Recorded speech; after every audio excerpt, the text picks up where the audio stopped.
You've seen a lot of things. You've seen a lot come and go, haven't you? Seen a lot come and go. Lived through many, many things. Well, why don't you sort of trace it back for us? Tell us where you were born, how it was when you were a little girl, and things like that. Well, Keep looking at me. first of all, I'll say that I'll tell a little about my mother and father. I know very little about them, but my mother was from Virginia, and she was Mary Works, Mary Robinson Works. My father was, I can't think of his middle name, but he was Wally Atkins. He died when I was 3, so I know very little about him.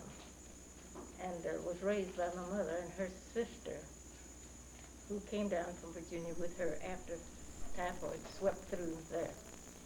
And they came down with a well-to-do white family. And this family, along with her mother, their mother as a cook, this white family put the two girls, the two Works girls,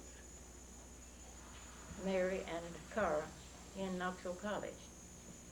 These colleges were black, started up right after the Civil War ended. And there life started for me.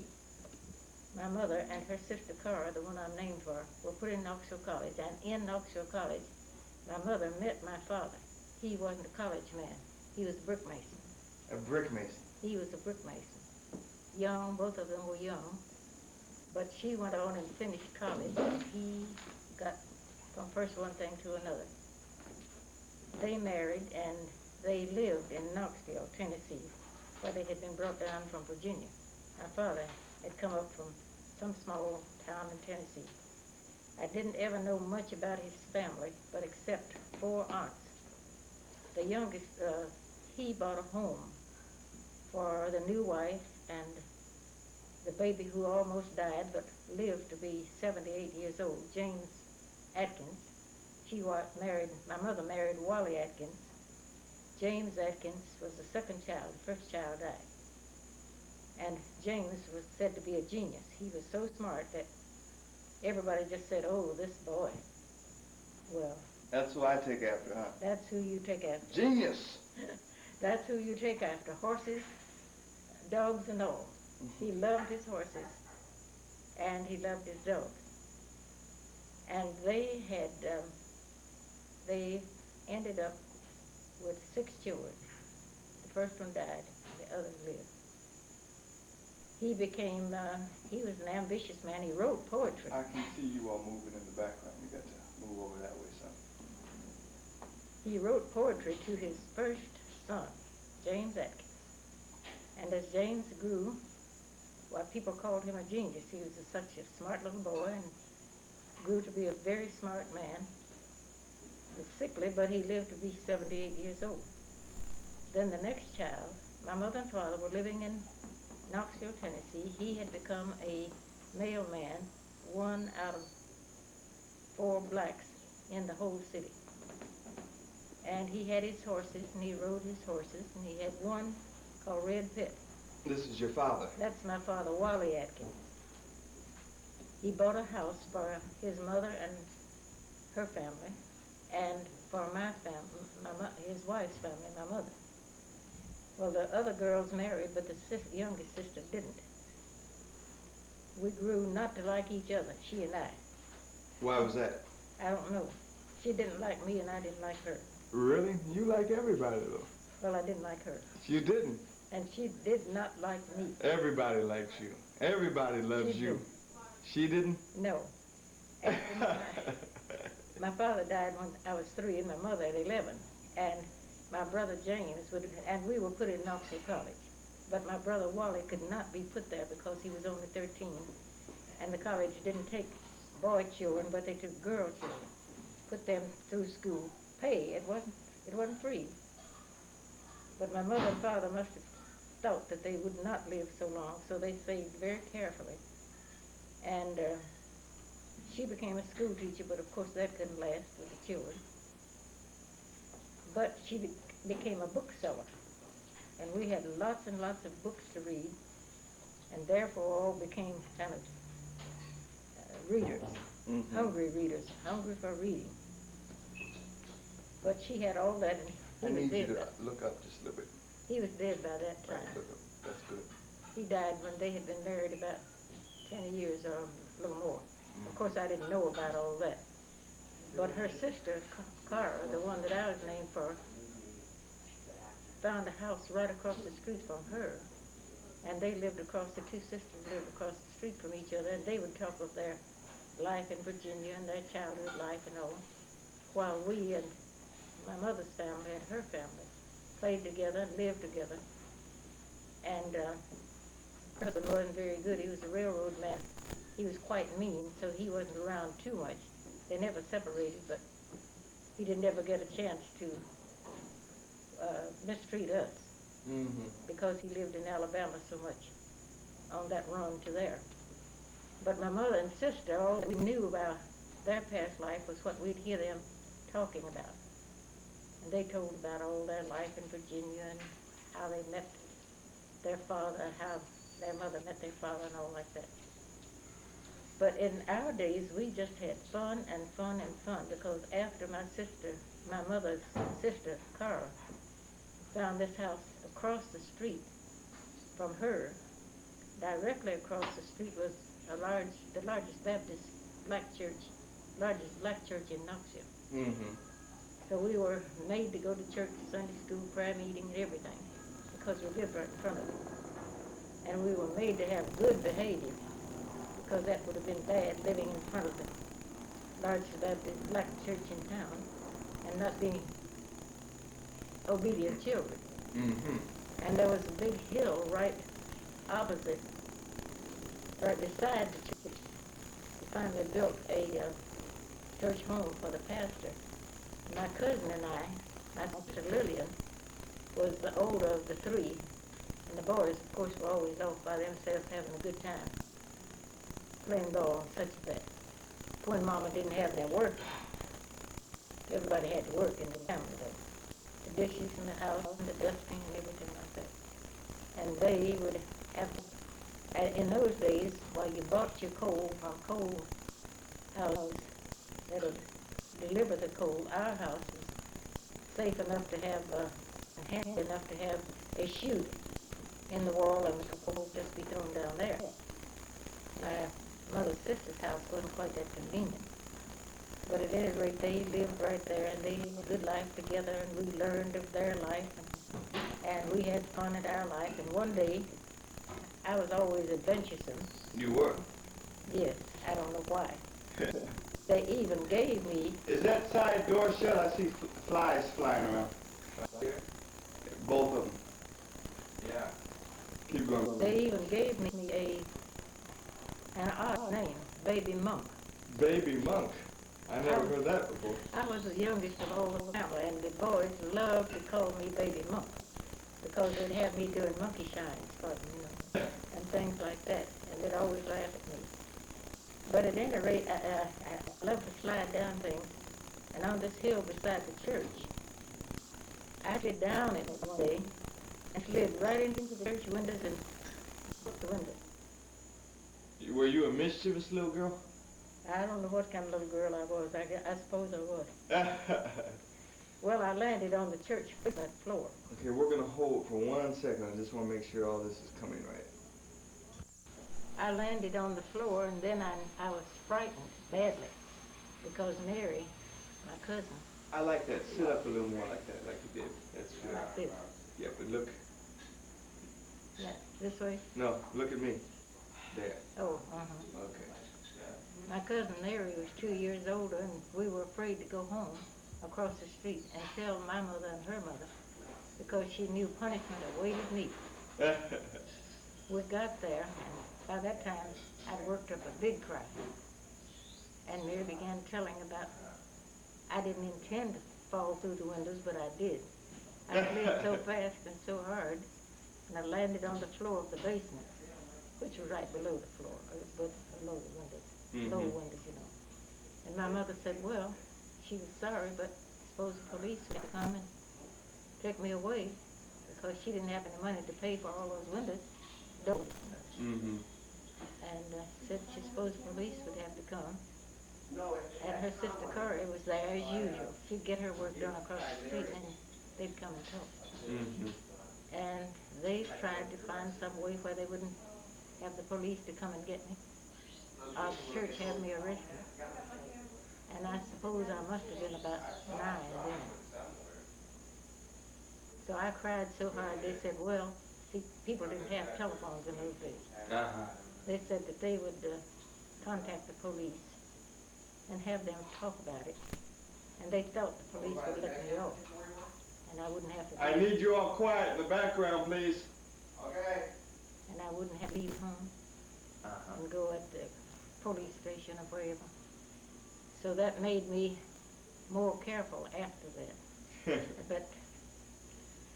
But there was one thing after another seemingly always that I got into. Baby monk. Baby monk. No, they just thought that was the boys. The girls didn't. My sister Lillian and cousin Mary didn't. Okay, now, how many brothers and sisters did you have? I had 2 brothers. Named? James and Wally. James and Wally. Wally was 2 years older than I. And how many sisters? 1 sister. Named? Lillian. Lillian. Okay, now, Now, 1 sister died, you see. what was her name? Rosalie. How old was she when she died? Oh, she was a few months old, or a few weeks old. Lillian was how old when she died? Lillian was 20. And she always boasted of, I'm never sick. I was always sick and crying with something, stomachache or something. But Lillian would wait on me. Oh, she just thought I was her little girl. She was older than you? She was older. How many years? 4. 4 years older than you. Like Sheila and Terry. What was her last name? Well, she never got married. Lillian Atkins. Lillian Atkins. She was still, well, she'd finished Knoxville College all but 1 subject. And they told her to come back and finish on her mathematics. And she said no, she didn't have money. See, Mama was dead by that time. Okay. Lillian, what'd she look like? Well, she was light, like Papa. Mm-hmm. And she had a head of reddish brown, brownish red hair. She had a lot of hair and she was very light. And she didn't like being light at all. Papa was very light. Mm-hmm. Mama was about my color, maybe a little darker. Mm-hmm. And Auntie, the one that I was named after, Auntie Corey, she was pretty. And Who was that? that was my mother's sister. Okay. See, only 2 got to come down from Virginia. Okay, we'll back up for a moment. What did your mother look like? You don't have any pictures of her, I do don't you? have any pictures. No. What'd she look like? I don't know who would look. Different ones in the family, I don't know which. They said I can only remember her in different dresses and all, you know. I can't remember her face or Auntie Corey's face. Because we saw them all the time, and I don't think it ever just fastened itself in our mind. Now, some, I think, thought that maybe I looked more like her than Annie. Because she was brown Or skinned. my brother Wally. Uh-huh. And Okay. he was about my Because color. your mother was brown skinned, Yeah, she was about like I am. dark hair? Uh-huh. Uh-huh. Dark hair. Your father was? He was light with dark hair. Okay. And James, the oldest son, took that, and he had beautiful hair, and James, the oldest son, took it after him. Okay. And James was light, too. They, your father, who was light, do you know what his parents were? His mother was light. I never saw too much of them because his sisters got married and didn't live close by. Mm-hmm. Except the sister, the youngest sister, who had always been his pick. And he kept her dressed and everything, you know. And we all lived side by side, we in this side. So you don't know if his parents, one of them was white or whatever? No, I don't know. What about The your... one, the father may have been white, I never saw him. Philip, I can hear you. What about your mother's parents? Well, my mother's mother was said to be the prettiest woman in that Virginia Valley, Abingdon, Virginia.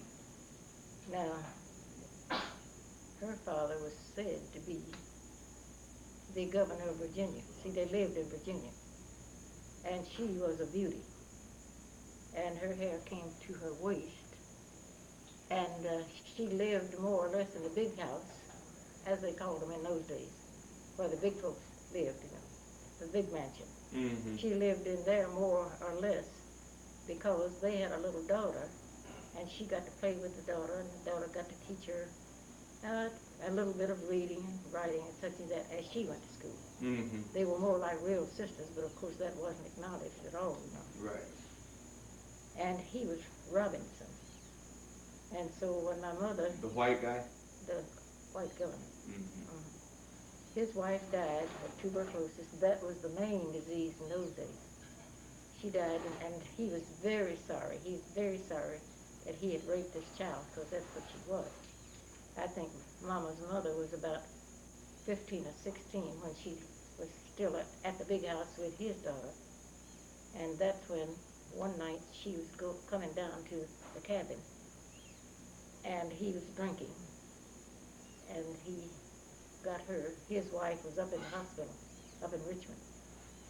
And he was a lonely man and everything like that. And he caught this pretty daughter of my mother, well, she wasn't married then. The man she was going to marry was down to the house waiting on her, to the cabin. Mm-hmm. Everybody lived in the cabin. But that night he was drinking, and I suppose he begged and said he didn't know what he was doing. He was so lonely and heartbroken about his wife, who was going to die. Mm-hmm. And he knew that. But then he had been asked to free the slaves, but he never had been quite willing. But after this incident with this girl, about 16, he freed his slaves, and he gave her the house that I was in when I was a child. They tell me, now you in your grandmother's room. Oh, me, why they'll tell me that. I didn't want to see Grandma. You know how she died? My mother's mother? Yeah. She died nursing this brother James that you knew, Uncle James. Your grandmother died nursing her? She came to live down in Tennessee. You know, they brought them all down to Tennessee when the governor died and willed his slaves out, gave them freedom. And this very well-to-do white family, must have been relatives or something to him, moved out of Virginia and came down to Tennessee. And they brought my mother and my grandmother and the sister named for me. And this well-to-do white family put them in Knoxville College. She worked for them. Okay, now let me move back for a second. Mm-hmm. Your grandmother is the one that was Raped. called the prettiest lady then. Yeah. She was the one that was raped. Yeah. Said she was the prettiest girl in the whole Virginia Valley. Okay. Then your mother played with the governor's daughter. No, she played with the governor's daughter. Your when mother. She was a child. Your mother. My did. grandmother. Your grandmother did. Yeah. Why was she allowed to do that? Well, when you were brought up in the big house, you know. Why was she brought up in the big house? Because she's governor's daughter, I suppose. But she wasn't. The grandmother, my grandmother was the girl that he became, you know, he raped. And Your then grandmother, wait, the governor raped your grandmother? Yeah, my grandmother. See, my mother was Okay, Mary but- Atkins. Right, okay. That's what I'm trying to get straight. Yeah.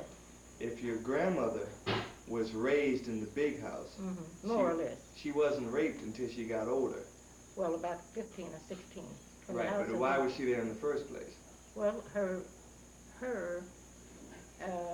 who was this lady that, Aunt somebody, they called her.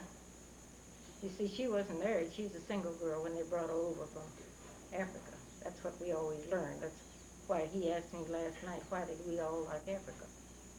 You see, these ships were loading up, especially over in Africa. And she and her little friends, I had all that written out. She and her little friends were going down to that special little bath that they had in the little river there. Mm-hmm. And these men hiding in the bushes, in the African bush, you can't see people. They just come out of there like that. See, Mary talked up in bush country. And that's where we learned about the bush, and that's what they called it. Mm-hmm. And down there in Ghana, where James was head there in Ghana University, it's right on the ocean, you see. Well, so is Uganda, but almost. But this didn't happen in West Africa. This was in East Africa. I mean, this was West Africa. Mm-hmm. Ghana, where James taught. Right. And these little girls had their own little Now, my grandmother's head, there was the head I don't know what they called him now. In my writing, it's there, but I've forgotten so much of it. But he was one of the top men, and they weren't called princes or anything like that, but they were called head chief and all like that. Mm-hmm. And he was that. And these four little girls were all from families like that. And they'd go out every morning and take their bath down at their own little pool that they had been done from the river there. And that morning they were going laughing and playing and everything, and these men hopped out of the bush and captured all of them. And then they would saw each other again, and screaming and crying, biting the men and kicking them, but they got up to the ship. And the ship landed right there in Virginia, see, right on the line. They would land and get rid of these African prisoners. And there they grew up and were taken by whatever rich man could buy them. And they'd pay a good price for it. So she was taken by the governor, my grandmother. Mm-hmm. These other girls were taken by somebody else. They never saw each other again. But she was taken by the governor, and she lived with Aunt, what did we all call her, in the cabin. See, they had a cabin, and she had this little girl. What is grandma's name? She might have even had him by the governor. Well, she might have, I don't know. But anyhow, she had this girl, and they'd come up to the house, Aunt Sookie. They used to S-U-K-I-E. That was a common name. And she cooked up at the big house. That's how she had the little girl and some of the others, you know, up there doing the work. And then this little girl was a friend to the governor's little daughter. Mm-hmm. And they had the little schoolroom, and they'd let her go in there. She was pretty. I had pictures of her for so long, but I don't know where they are now. And she was pretty, and she and this little governor's real daughter, well, I won't say real, because both of them were real, I suppose. But anyhow, they became close friends, and so she was very apt at all the things that she did. Mm-hmm. Good at the table, waiting on the table, and all, pretty girl and all. And when she became about 16, and he came home drunk that night, his wife was up dying in the hospital in Richmond, and she did die up there. That's when he freed his slaves, you know, because his wife had begged him to for years. Then the boys used to come up, slave boys used to come up to Aunt Sookie's and sing and all like that. And one of them was going to marry my grandmother. And the other boys were going to marry girls who'd come and sing with them and all, you know. So when she came, no, she didn't get home because she was on the floor crawling her way to try to get out the lower door of the basement, see, where they'd go out. And Aunt Sookie kept wondering why this child wasn't home. Because to her, she was a child, you see. So she went up to the big house, and she found her on the floor. No, it wasn't on the basement. It was out from his office. Mm-hmm. Because she'd have to go down there, this child would have to go down there and clean something. And Aunt Sookie found her and took her home. And the young man she was going to marry, and these others were there singing, so she was late coming. And when she's crying so, and she told what had happened, he was going up there to kill him. The boy that she was going to marry. He flew angry, and all of them had to hold him because he was going to kill him. So they got him out of town, off the plantation. They got him off the plantation. And I suppose it kind of got to these relatives that he had who went down to Tennessee, moved and established a flour mill and all that. They had money. And they took Grandma Works, my grandmother, my mother's mother. They took her and the two girls, Mama and the one I'm named for, down to Knoxville. They were rich, and they put, I never sent you a picture of their wedding, my mother's wedding and my father. No. James got off about 6 or 7 of them. He got off one for everybody in the family. Oh. And I may have one, and it was a beautiful wedding. And I said, I know these white folks paid for that wedding because I think they were the relatives of the governor. Okay, now let me just get this straight. This was Grandma Works. That was Grandma Works. She's raped. Yeah. This This governor. They married right This was after he Governor got Robinson, you said, right? Governor Robinson. What city was this? Supposed to be Richmond, I suppose. Richmond, Capital, Virginia. Okay. wherever they were. And the first child, Okay, now who'd she marry, Grandma Works? Grandma Works, married, what's his name? Well, Bartley Works. Bartley Works. And the children, my children always say they would have had beautiful hair like Grandma if she hadn't married Bartley with his hair. And that they all took after him. Okay. Bartley Works. Bartley. And he and the two younger little girls were swept off in this fever that just went through the sound. Bartley Works was your grandfather? Yeah. Okay, how many children did they have? Well, I think they had, well, I know they had 4 girls. Do you know who they were? No, the 2 younger ones, I don't remember their names. They died when he did. Mm-hmm. And the fever swept all through there. Mm-hmm. Mama and Carrie lived. And they were the ones who got to come down with the white folks. Your mother's name was? Mary. Mary. And the sister's name was Carrie. And the other 2 died? I never knew their names. Okay. I'm sure they must have talked about it. But your mother lived through the fever? Oh, yes, my mother and the 2 girls, older girls, lived through it. Okay, so now your father's dead. What happened then? My own father? No, your grandfather, right? Oh, well, he was swept This is off. Bartley Works? That was Bartley. Okay, so then what He happened? was swept off into that fever. So we never saw him, and he never got down to Tennessee. See, the water was bad. With typhoid fever, I think the water was, well, and these were small towns, you know. So I guess they just had bad water. And that partly with the heat and houses not like they are now. Though I did live in the house that they told me my grandmother died in that room where they put me. Grandma Works? Grandma Works. Okay. No, Grandma Works died in Tennessee. But they would say it was my my grandmother was Grandma Works. But before that, I suppose, she took sick or something because they used to say, and your grandmother died in this room. Well, I knew she didn't because Mama and all, they did have that. She died in Tennessee. Mm-hmm. They got out of there after all this, I guess, began to spread about why the governor was freeing all of his slaves. Mm-hmm. And of course, he died soon after that. I think he was really heartbroken about his wife. Okay, now, your grandfather died. Grandfather Works died. Mm-hmm. What happened after that? Well, these well-to-do white folks took all of them. He was very smart with his hands, like a